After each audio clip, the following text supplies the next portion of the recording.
आप देख रहे हैं सिटी न्यूज मुजफ्फरपुर। मैं सेजल आप सभी दर्शकों का स्वागत करती हूं। खबरों की शुरुआत करने से पहले आइए नजर डालते हैं आज के मुख्य समाचारों पर। हेडलाइंस के प्रायोजक हैं विकास कलेक्शन शोरूम। पूर्व मंत्री रमई राम का पटना वेदांता अस्पताल में हुआ निधन। मुख्यमंत्री नीतीश कुमार ने शोक जताया और राजकीय सम्मान के साथ अंतिम संस्कार करने की घोषणा। सावन के पहले दिन बाबा गरीबनाथ धाम में दिन भर लगा रहा भक्तों का तांता। हत्था ओपी क्षेत्र में नाबालिग के साथ दुष्कर्म, शिक्षक पर लगा दुष्कर्म का आरोप। दुष्कर्म और जान से मारने के प्रयास मामले में न्यायालय ने आरोपी को आजीवन कारावास की सजा सुनाई। तो ये थी आज की मुख्य समाचार। अब खबरें विस्तार से। राजनीति के दिग्गज और पूर्व मंत्री रमई राम का हृदय गति रुकने से हुआ निधन।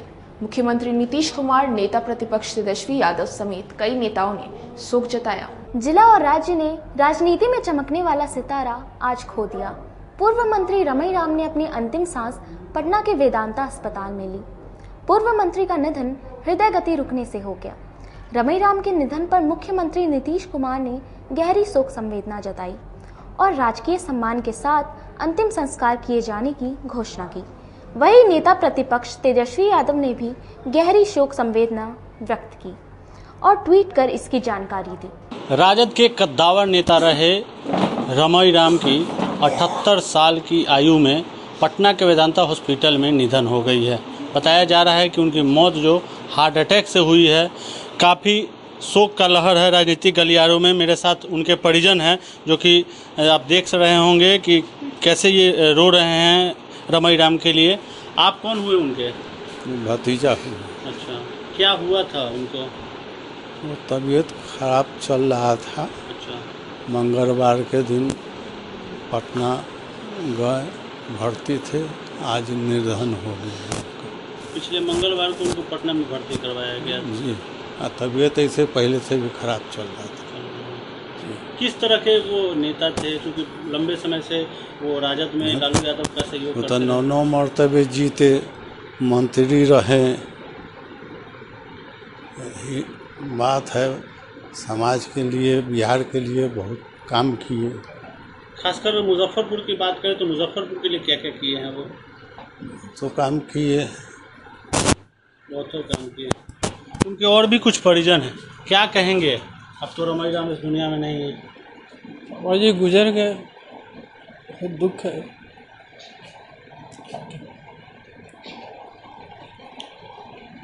क्या हुआ, कुछ जानकारी दीजिए। 15-20 दिनों से उनकी तबीयत ज़्यादा खराब थी। वो माइनर अटैक आ रहा था, तो फिर बीच में मेदांता कंकरबाग में ही पेस मेकर लगा, ऑपरेशन करके। उसके बाद वो सुधार हुआ तो वो जिद करने लगे यहाँ आने के लिए। घर पे ही आए। फिर मंगलवार को अचानक उनकी तबीयत ज़्यादा ख़राब हो गई, चक्कर आ रहा था, वो गिर गए थे। फिर जल्दी में लोग ले गए पटना। वहाँ तक खबर है रात में कि डॉक्टर जवाब दे दिए हैं, तो डायलिसिस। कितने बजे ये सूचना आई है आप लोगों को? आज 12:30 में, दिन में, दोपहर दिन में। हाँ। और उनके निधन कब हुए थे? 12:30 बजे के आसपास ही निधन हुए। तो खबर आ गई कि पापा जी जिस समय आज ही हुई है? हाँ, आज ही हुई। दोपहर में? जी, दोपहर में। बॉडी यहाँ आएगी? जी। दाह संस्कार यहीं होगी? यहीं पर होगी। जी। तो साफ तौर पे देख सकते हैं कि परिजनों में जो है वो शोक का लहर है। आपको बता दें कि रमई राम लालू यादव और नीतीश सरकार में मंत्री रहे हैं। बोचहां विधानसभा से लगातार 9 बार विधायक रहे हैं। हाल के बोचहां उपचुनाव में उन्होंने राजद का साथ छोड़कर मुकेश सहनी यानी वीआईपी का दामन थाम लिया था। परिजनों का कहना है कि पिछले 20-22 दिनों से उनकी तबीयत काफी खराब चल रही थी। सावन के पहले दिन बाबा गरीबनाथ धाम में दिन भर भक्तों का तांता लगा रहा। हजारों लोगों ने बाबा का जलाभिषेक किया। सावन के पहले दिन बाबा गरीबनाथ धाम में भक्तों की भीड़ गजब देखने को मिली। सुबह से ही मंदिर में भक्तों का टोला लगा रहा। पूरा वातावरण भोले बाबा के जयकारों से गूंज उठा। हजारों की संख्या में भक्तों ने बाबा का जलाभिषेक किया। सावन के पहले दिन भीड़ को देखते हुए मंदिर प्रशासन ने पूरी व्यवस्था कर रखी थी। महंत अभिषेक पाठक ने कहा कि आज सावन का पहला दिन है और भक्त जो भी मुराद लेकर आते हैं बाबा उसे अवश्य पूर्ण करते हैं। श्रावण माह का पहला दिन है और पूरे 12 महीने में ये जो सावन माह आती है वो सबसे शुद्ध महीना माना जाता है। इसको सबसे शुद्ध महीना है भी, पावन महीना है। और आज से यहाँ शिव भक्तों की कतार जो है लगना शुरू हो गई है। धीरे धीरे बढ़ते जाएगी और रविवार सोमवार को विशेष करके यहाँ भीड़ होती है, क्योंकि दूर दूर से लोग 92 किलोमीटर से जल लेके आते हैं खाली पैर और बाबा को जल अर्पित करते हैं, जल चढ़ाते हैं, जिससे बाबा लोगों की मनोकामना पूर्ण करते हैं। इस 2 साल के बाद कोरोना का 2 साल कोरोना रहा है, 2 साल के बाद बाबा को फिर से जल चढ़ाने का लोगों को मौका मिला। किस तरह की भीड़ रहेगी? भीड़ का तो इस बार आंकड़ा लगा पाना ये तो बाबा गरीबनाथ ही भगवान ही लगा सकते हैं। हम लोग इंसान की मुजफ्फरपुर जिला सीमा जहाँ तक पड़ता है वहाँ से, और हमारे 2500 स्वयं सेवक भी हैं, जिसमें हमारे बाबा गरीबनाथ सेवा दल और भी विभिन्न प्रकार के सेवा दल के लोग हैं जो कि कमरिया के सेवा में लगे हुए रहेंगे और जितना सुविधा जितना बढ़िया से बढ़िया हो सके यहाँ सेवा देंगे बाबा का और जल अर्पित करवाएंगे कमरिया से और आगे की ओर बढ़ाते रहेंगे। हथौपी क्षेत्र के गांव में नाबालिग के साथ दुष्कर्म, गांव के ही शिक्षक पर दुष्कर्म का आरोप लगा। जिले के हथौपी क्षेत्र की रहने वाली एक नाबालिग छात्रा से रेप करने का मामला सामने आया है। पीड़िता 17 वर्षीय इंटर की छात्रा है, गांव में ही कोचिंग पढ़ने जाती थी। उसी कोचिंग के टीचर अशोक कुमार पर उसने घिनौनी करतूत को अंजाम देने का आरोप लगाया है। उसके अलावा कोचिंग के एक अन्य शिक्षक बिट्टू और अजीत कुमार को भी आरोपी बताया है। इन दोनों पर उसने रेप के दौरान वहां मौजूद होकर तमाशा देखने का आरोप लगाया है। पीड़िता ने इस संबंध में महिला थाना में एफआईआर दर्ज कराया है। थानेदार नीरू कुमारी ने बताया कि केस दर्ज कर पुलिस आरोपियों की गिरफ्तारी को लेकर छापेमारी कर रही है। मामला पुलिस तक पहुंचने के बाद से तीनों आरोपी फरार बताए जा रहे हैं। पुलिस को दिए आवेदन में पीड़िता ने बताया कि उसके पिता बनारस में रहकर मेहनत मजदूरी करते हैं। उसके परिवार की आर्थिक हालत ठीक नहीं है। वह गांव में ही पिछले 3 वर्षों से आरोपी की कोचिंग में पढ़ने जाती थी। मैट्रिक की तैयारी भी उसने उसी कोचिंग से की थी। आरोपी टीचर की उस पर काफी पहले से गंदी नीयत थी, लेकिन वह इग्नोर कर पढ़ाई करती रही। इसी बीच पिछले वर्ष दिसंबर में वह बाजार जा रही थी। वहां आरोपी टीचर मिल गया। पहले तो उसने बातों में उलझाया, फिर बहलाकर कोचिंग ले गया। वहां पर 2 अन्य आरोपी भी थे। मुख्य आरोपी ने जबरन उसका रेप किया। चीखने चिल्लाने पर मुंह को गमछा से बांध दिया। विरोध करने पर मारपीट भी की। जब उसने हवस पूरी कर ली तब छोड़ दिया। इसके बाद फिर इस वर्ष फरवरी में भी उसे धमकाकर रेप किया। महिला थाना की सब इंस्पेक्टर मालती कुमारी पीड़िता को लेकर सदर अस्पताल पहुंची। वहां उसका मेडिकल कराया जाएगा। इसके बाद कोर्ट में 164 का बयान दर्ज होगा। सब इंस्पेक्टर केस की आईओ है।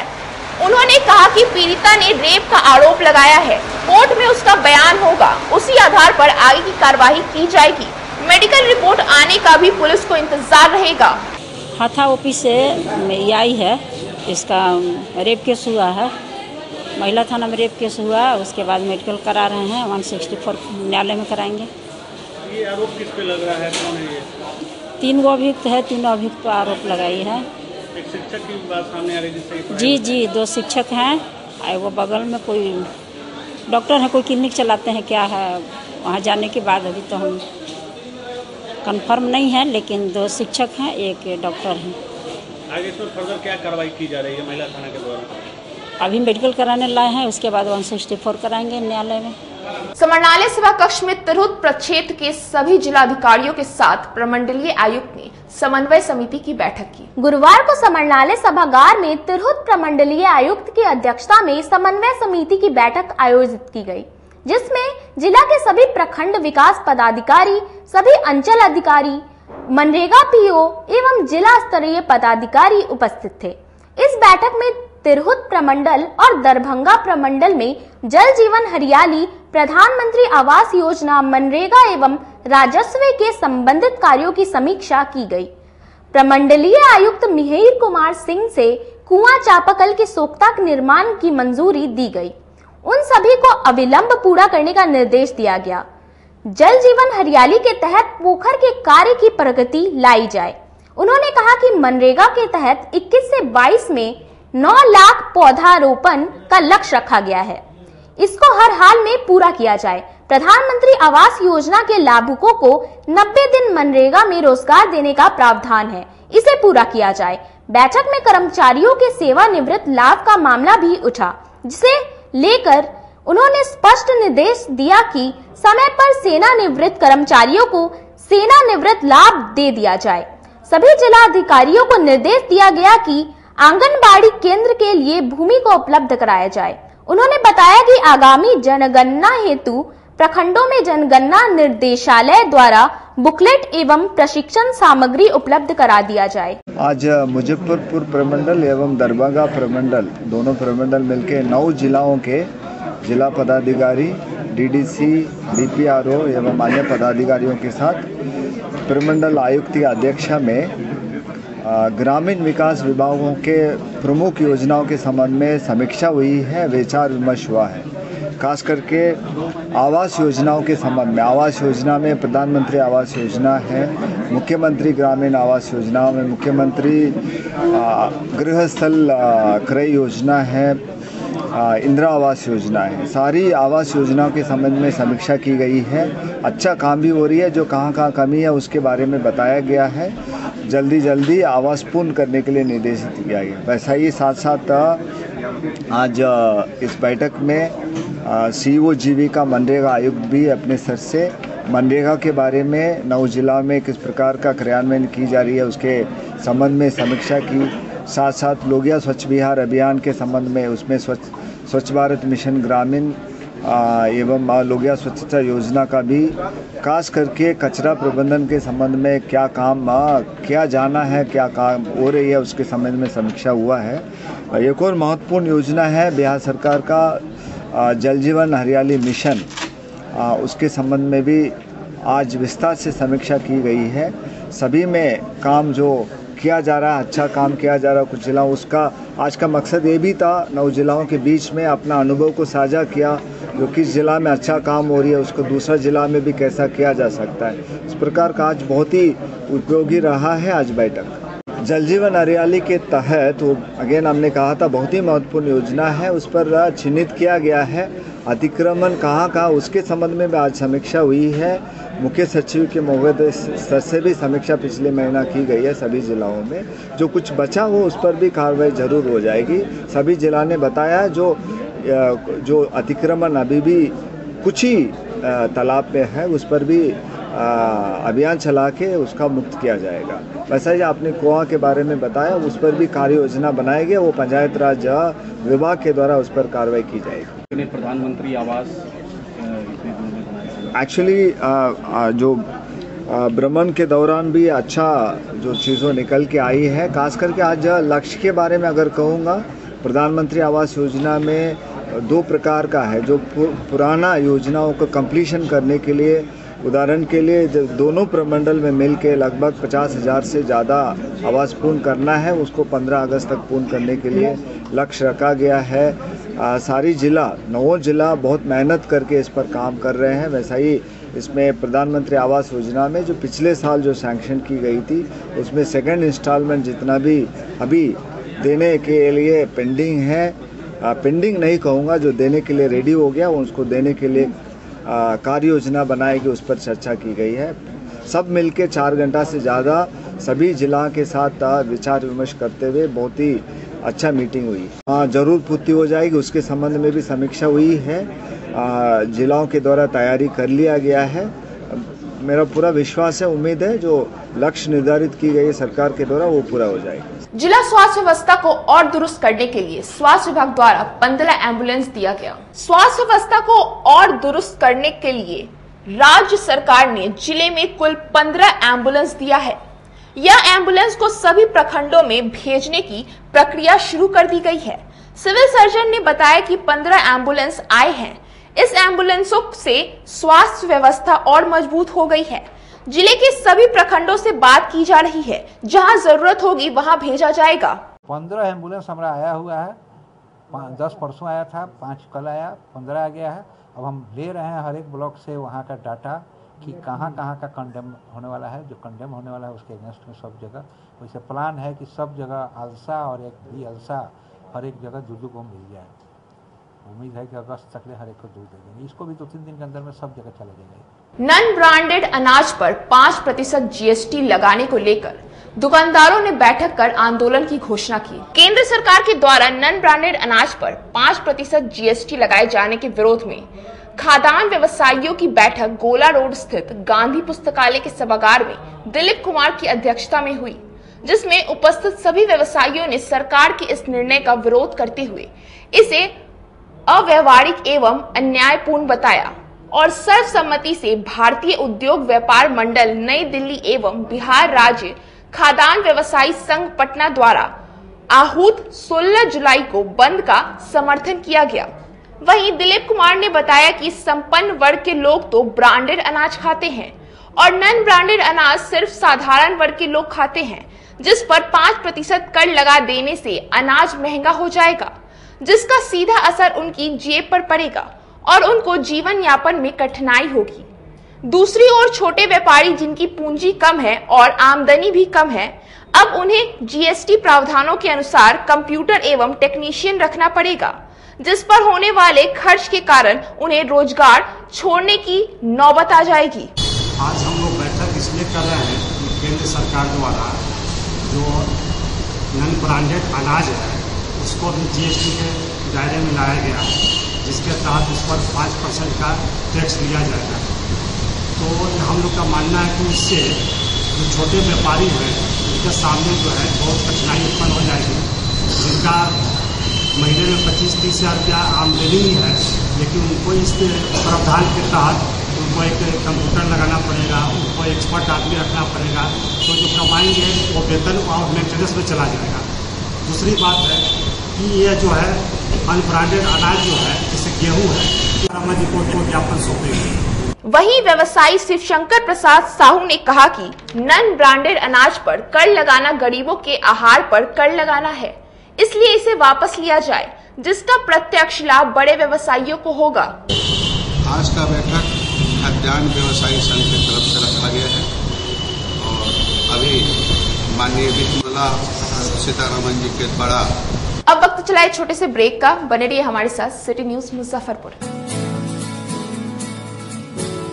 कहते हैं कि मंजिल उन्हीं को मिलती है जिनके सपनों में जान होती है। पंखों से कुछ नहीं होता, हौसलों से उड़ान होती है। तो अगर आप में भी है जज्बा कुछ कर दिखाने का, अगर आपके अंदर भी है एक जीनियस, अगर आप भी छूना चाहते हैं आसमान की ऊंचाइयों को, क्रैक करना चाहते हैं IIT JEE, AIIMS, NEET, NTSC, KVPY या फिर ओलंपियाड, तो आपके हौसलों को उड़ान देने के लिए है जीनियस क्लासेस। जी हाँ, सही सुना आपने, genius classes for IIT JEE, AIIMS, NEET, NTSC, KVPY, olympiad for 8th, 9th, 10th, 11th, 12th and target. अपने बेहतरीन सक्सेस रिकॉर्ड के साथ सफलता की नई ऊंचाइयां गढ़ रहा है जीनियस क्लासेस। तो my dear students, 8th, 9th, 10th, 11th, 12th and target के लिए नए बैचेस शुरू होने वाले हैं जीनियस क्लासेस में, जहां है separate hostel for boys and girls. जल्दी से पता नोट करें, genius classes, study centre, Pankaj market, Saraiyaganj, Muzaffarpur. अधिक जानकारी के लिए कॉल करें 7635091378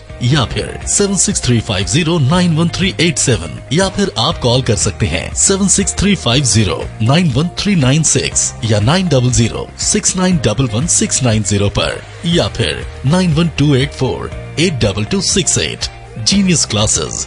For more information, visit our website www.geniusclasses.in or email us on info@geniusclasses.in. Registrations are open and new batches are starting soon. Rush to Genius Classes, Study Center, Pankaj Market, Saraiyaganj, Muzaffarpur. अपने सपनों की आशिया को दे एक नई पहचान माँ Bhavani decor private limited के साथ, जो है ऑथराइज्ड डिस्ट्रीब्यूटर ऑफ कजारिया। देश की मिट्टी से बनी टाइल से देश को बनाते हैं और जहां मिलती है सभी प्रकार के Indian and imported granite, marble, sanitary एवं कोटा स्टोन का अनोखा एवं आकर्षक संग्रह। माँ भवानी डेकोर प्राइवेट लिमिटेड मतलब a complete floor solutions. New 0 mile Dadar road, Muzaffarpur. Call 9934753111। आपका भरपूर प्यार और साथ मिलने के कारण ग्राहकों की सुविधा को देखते हुए नीलकमल का फैक्ट्री आउटलेट का दूसरा ब्रांच अखाड़ा घाट रोड KFC के सामने खुल गया है, जिसमें ग्राहकों को सभी प्रोडक्ट पर विशेष छूट दी जा रही है।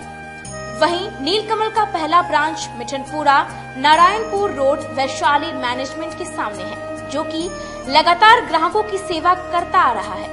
उत्तर बिहार का पहला एक्सक्लूसिव शोरूम है, जहां ऑफिस फर्नीचर और होम फर्नीचर की सभी रेंज उपलब्ध है, तो एक बार सेवा करने का मौका जरूर दें। पहला ब्रांच मिठनपुरा नारायणपुर रोड और दूसरा ब्रांच अखाड़ा घाट रोड। हमारा मोबाइल नंबर है 9334900888 और 7004320580। नीलकमल का एक्सक्लूसिव शोरूम जो पहले से मिठनपुरा नारायणपुर रोड में अपोजिट वैशाली रूरल मैनेजमेंट में चला आ रहा है, वहाँ पे हमें आप लोगों का बहुत सारा प्यार मिला और इसीलिए हम लोगों ने अपना दूसरा ब्रांच सार्थक सेल्स एंड मार्केटिंग के ज्वाइंट वेंचर से अखाड़ा घाट रोड में KFC के सामने कृष्णा टॉकीज के बगल में सुविधा कॉम्प्लेक्स में हम लोगों ने खोला है, जो कि कंपनी का फैक्ट्री आउटलेट है, जहां नीलकमल के विस्तृत रेंज आपको 40% तक के डिस्काउंट पे मिलेंगे और मैट्रेस का भी एक विस्तृत रेंज है।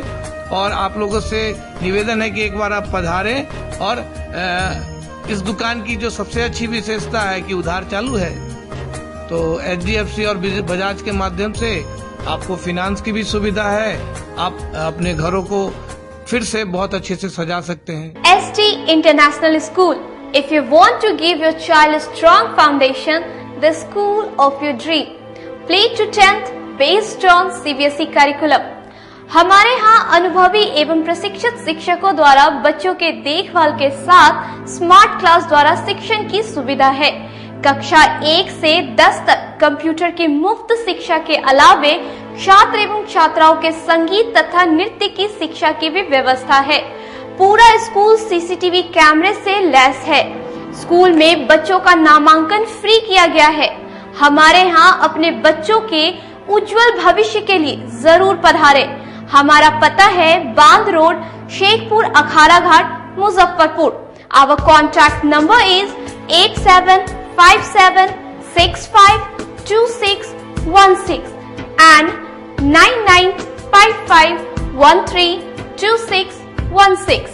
हमारे स्कूल का कुछ मेन फीचर्स है, जैसे बच्चों की देखभाल करना।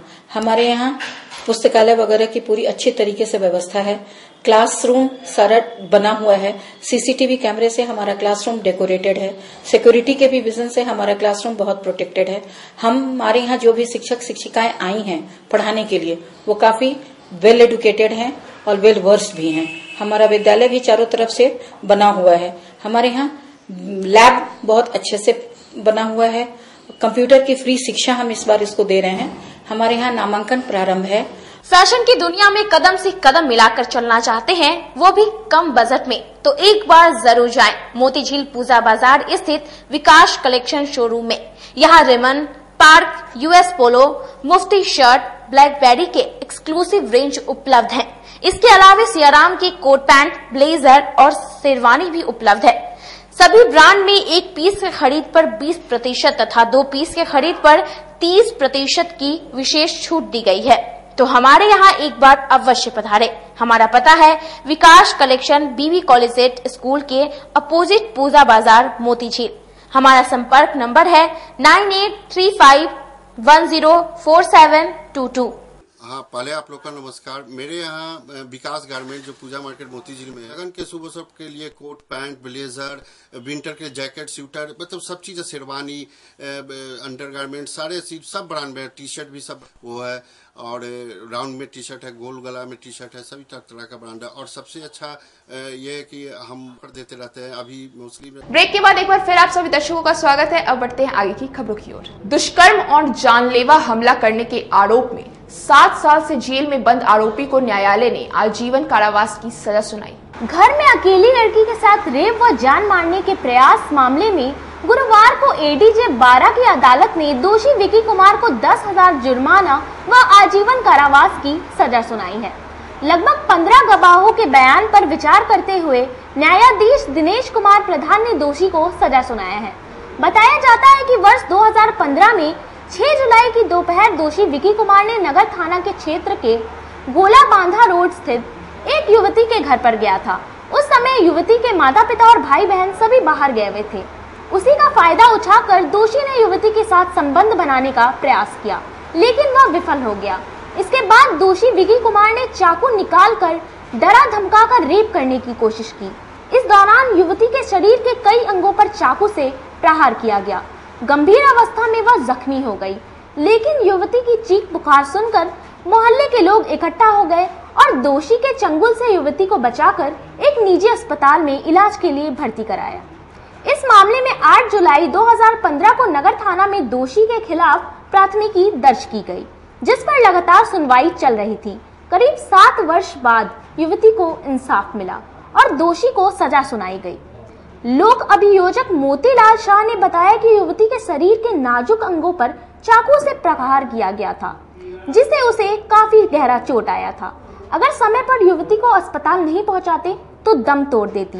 वहीं दोषी को विभिन्न धाराओं से सजा सुनाई गई है। इस कांड का घटना संक्षिप्त में यह है कि दिनांक 6/7/2015 को अपराह्न 2 बजे दिन में मोहल्ला लीची गाछी गोलाबांध रोड में सूचक प्रिया कुमारी का निवास स्थान है। वहाँ वो मेडिकल की तैयारी कर रही थी, अकेले घर में थी, पढ़ रही थी। उसकी माता शिक्षिका हैं, स्कूल गई थी। पिता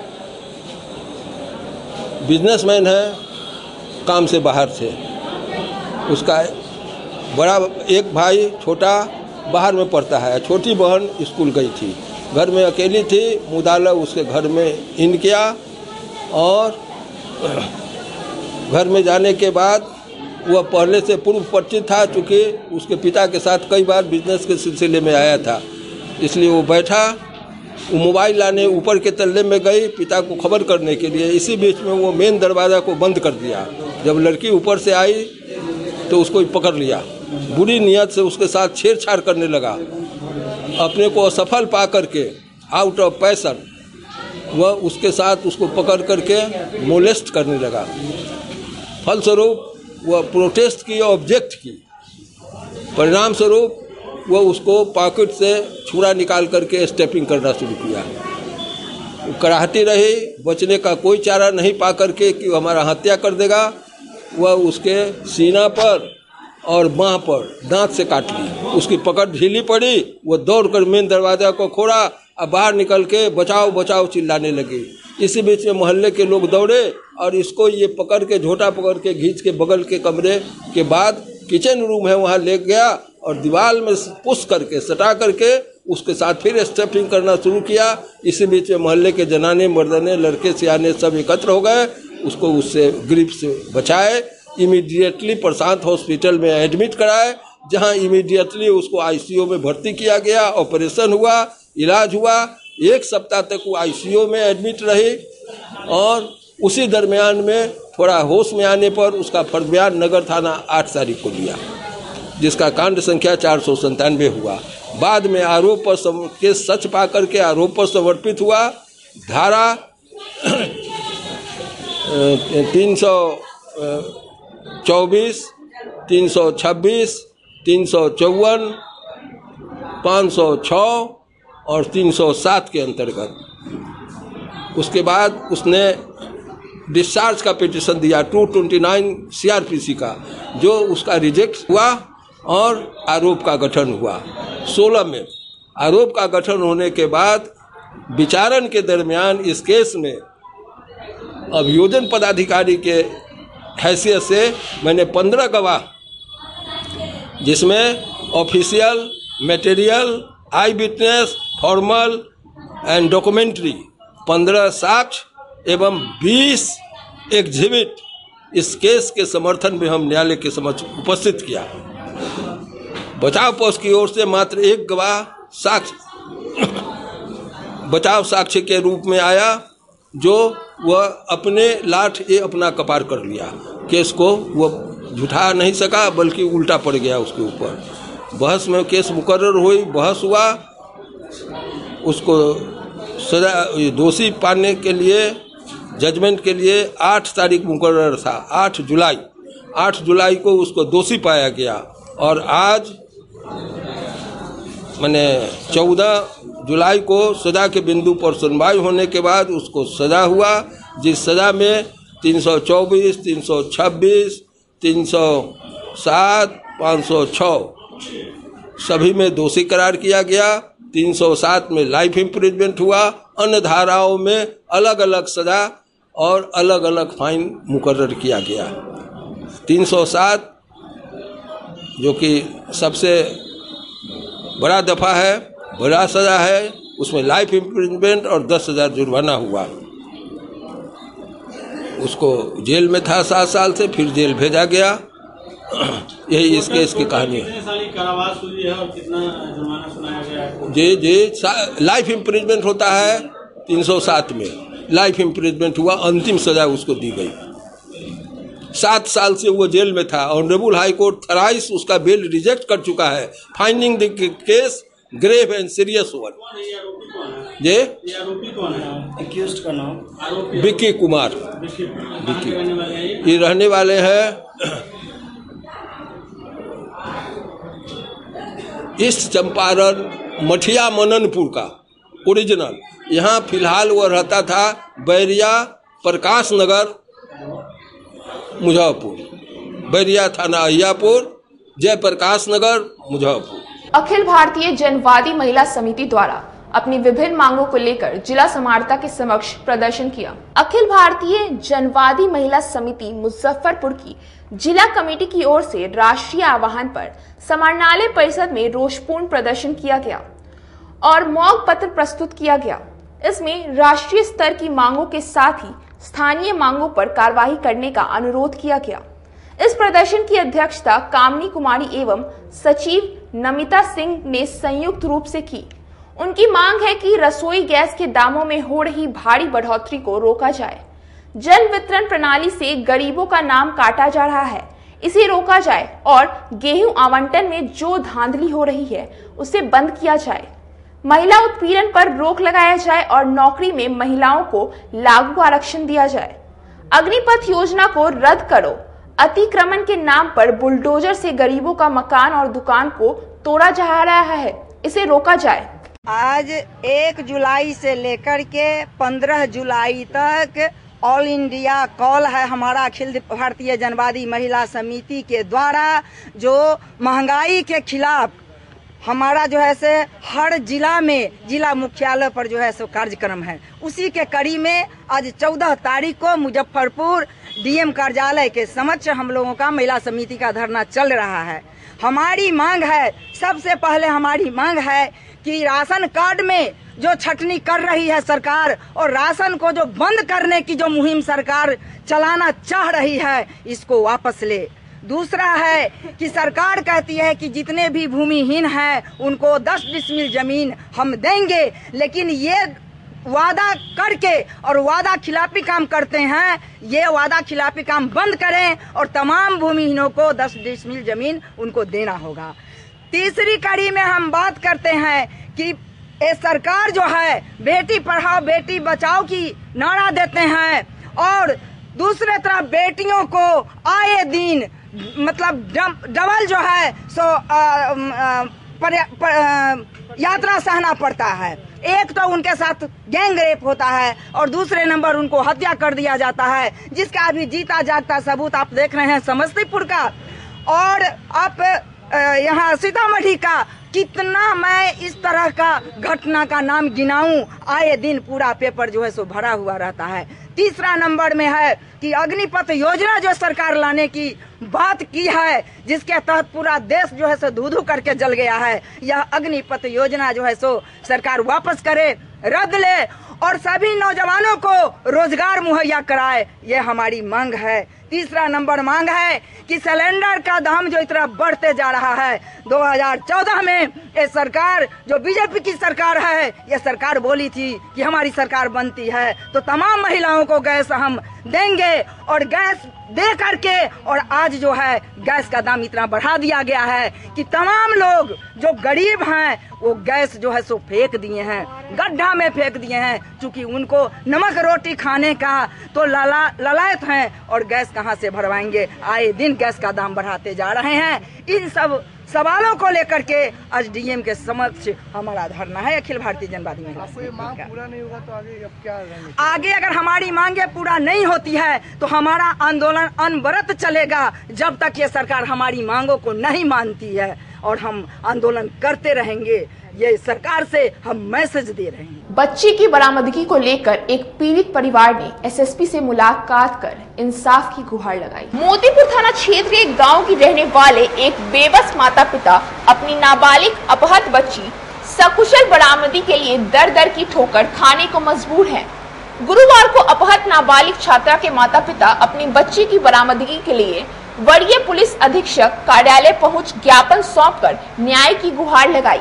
वहीं अपहृत बच्ची के पिता ने बताया कि 27 मई को उनकी बच्ची बाजार से घर लौट रही थी। उसी बीच दूसरे जिला के आए 3 आरोपियों ने उसकी बच्ची का अपहरण कर लिया, जिसके लिए शिकायत स्थानीय थानों को दी गई। आज 48 दिन हो गया, लेकिन स्थानीय पुलिस ने अभी तक कोई कार्रवाई नहीं की है। अनहोनी की आशंका को लेकर परिजनों ने एसएसपी से मुलाकात कर इंसाफ की गुहार लगाई। कि मैंने बाद में था लगा कि मैंने 4 आदमी मैंने उठाकर बच्ची को हमारा ले गया। उसमें है शत्रुघ्न महतो, समझे, उसका पिता का नाम है शत्रुघ्न महतो, और दीपक राय, समझे, गोलू महतो और सोनू महतो। किस लिए ले गया? किस लिए ले गया? अपहरण कर ले गया। लड़की बालिग है ना? हाँ, नाबालिग है। शादी का नियत नहीं होगा? हाँ, शादी के नियत से। अब क्या नेत से ले गया से भगवान जाने। नाम क्या हुआ? इसमें प्रशासनिक कार्रवाई कुछ किए थे मोतीपुर थाना का? हाँ, मैंने केस एफआईआर दर्ज है। फिर क्या हुआ? मैंने कोई सुनवाई नहीं लिया। क्या करा? कोई दिन दौड़ कर गए तो गाड़ी ले आइएगा तो हम चलेंगे, समझे। उसके बाद मैंने भी दौड़ते रह गए। अगर कहेगा कि गाड़ी, हाँ, एसपी साहब भी कहे हुए थे कि 4 से 5 रोज में ये बरामद हो जाएगा लड़की। कहाँ बरामद हुआ है? इनका नाम ले रहे, वो सब कहाँ के रहने वाले? वो सब गंगा धर्मपुर के रहने वाले हैं, शिवहर जिला का। कोई विवाद भी है क्या? ना, उससे विवाद नहीं है। वो मैंने उसका एथी था, उस एगो है, मैंने दोस्तियाना था, उसी के यहाँ आता था। कवि राम इकबाल सिंह राकेश की जयंती पर आमगोला स्थित निजी भवन के सभागार में समारोह का आयोजन किया गया। उत्तर छायावाद के महत्वपूर्ण कवि राम इकबाल सिंह राकेश की जयंती का आयोजन आमगोला स्थित सुभानंदी में महाकवि राम इकबाल सिंह राकेश स्मृति समिति तथा नव संचेतन के संयुक्त तत्वाधान में संपन्न हुआ। राकेश जी के व्यक्तित्व कृतित्व पर विस्तार से बोलते हुए वरिष्ठ साहित्यकार डॉक्टर संजय पंकज ने कहा कि प्रकृति के चितेरे कवि राकेश जी ग्रामीण चेतना के बड़े कवि थे। घोषित रूप से उन्होंने कोई महाकाव्य नहीं लिखा, लेकिन उनकी कई लंबी कविताएं महाकाव्यात्मक औदात्य से भरी हुई हैं। स्वाभिमानी और किसान संस्कृति के संपोषक थे।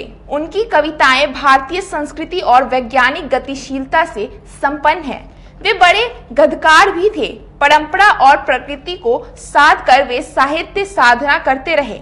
लोक राग और पौरुषाग को कवि राकेश की कई कविताएं कालजी है। छायावाद के अग्रणी कवि महाकवि राम इकबाल सिंह राकेश की आज जयंती है और हम जानते हैं कि स्वच्छतावादी धारा के जिन कवियों में महत्वपूर्ण नाम है वह है राकेश जी। यद्यपि घोषित रूप से किसी महाकाव्य का सृजन नहीं किया, लेकिन जैसे हम महाप्राण निराला की लंबी कविता राम की शक्ति पूजा को महाकाव्य मानकर इसलिए चलते हैं कि उसमें महाकाव्यात्मक औदात्य है।